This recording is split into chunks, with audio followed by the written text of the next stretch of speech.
Salve a tutti, ben ritrovati con Rosso e Nero. I partiti, i movimenti si stanno guardando, si stanno annusando in queste ore in attesa, insomma ci vorrà ancora un po' delle consultazioni. Napolitano ha detto chiaramente che attende una riflessione da parte di tutti quanti i partiti e insomma la situazione è ancora abbastanza confusa, c'è chi parla di governo, addirittura di combattimento, c'è chi dice noi voteremo i provvedimenti che più ci piaceranno, che più risponderanno a quelli che sono poi i nostri punti nel programma e insomma è tutto un po' sospeso, è tutto un po' nel limbo con dichiarazioni che si rincorrono e con la grande novità immediata subito dopo il voto di Bersani che apre appunto a Grillo. Ne parliamo con voi, governo di combattimento, Grillo-Bersani, la domanda di queste ore, ne parliamo. Questo senatore, prego Busato il suo punto di vista su tutto quanto detto. Comunque ieri sentivo appunto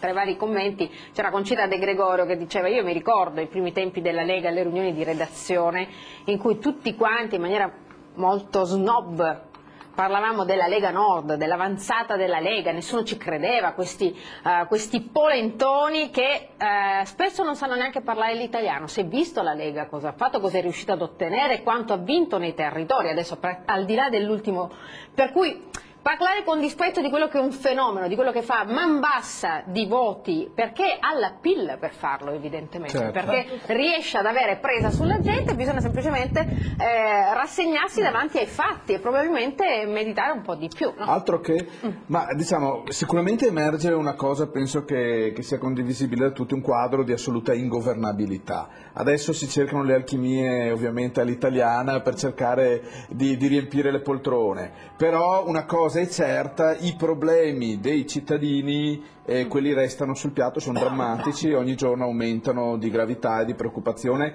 perché la situazione socio-economica è di una gravità veramente impressionante e la mancanza di governance di questo Stato non fa che diciamo, aumentare la gravità della situazione. Di più, il Veneto è all'opposizione perché il quadro politico italiano in Veneto non si rispecchia. Io sono comunque ottimista perché lo stesso Grillo si è dichiarato in passato a favore del diritto di autodeterminazione e si è espresso a favore dell'indizione di un referendum per l'indipendenza del Veneto. Per cui io credo in realtà che in questa situazione di mancanza di prospettive politiche e di governance l'unica soluzione concreta per i cittadini veneti sia quella in tempi molto rapidi di procedere a pronunciarsi sulla propria destino, su quello che vogliono fare attraverso un referendum di indipendenza. In Regione Veneto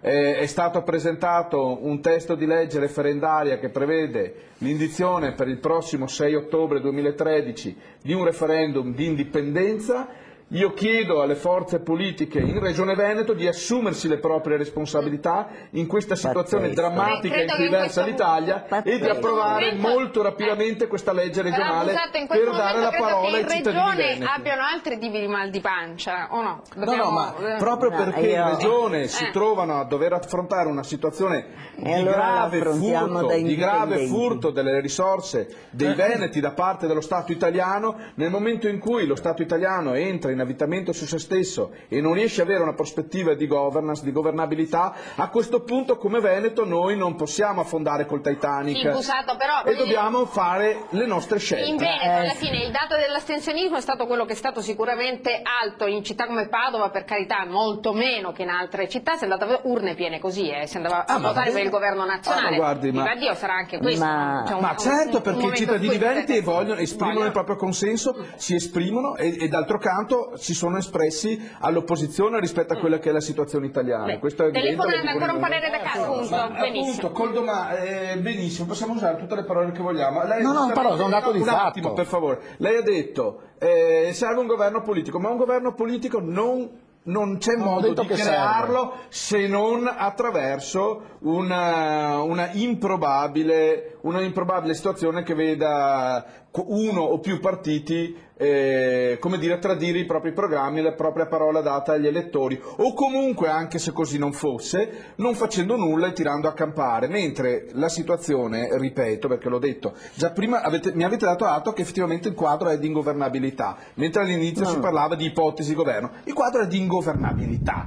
L'altra tesi che ho sostenuto e che ribadisco è che non solo la situazione di ingovernabilità, ma la situazione non a livello politico, ma a livello individuale, familiare, io sono un imprenditore di imprese, è di non avere né un domani né un oggi, cioè la situazione è drammatica. Se noi andiamo a contare il numero di imprese che hanno chiuso in questi mesi, che stanno chiudendo in questi giorni, se noi andiamo a vedere la situazione di insostenibilità fiscale, ci sono comuni, per non parlare solo del settore privato ma anche del settore pubblico, che sono in gravissima crisi per pagare gli stipendi ai propri dipendenti. Lo sappiamo o non lo sappiamo?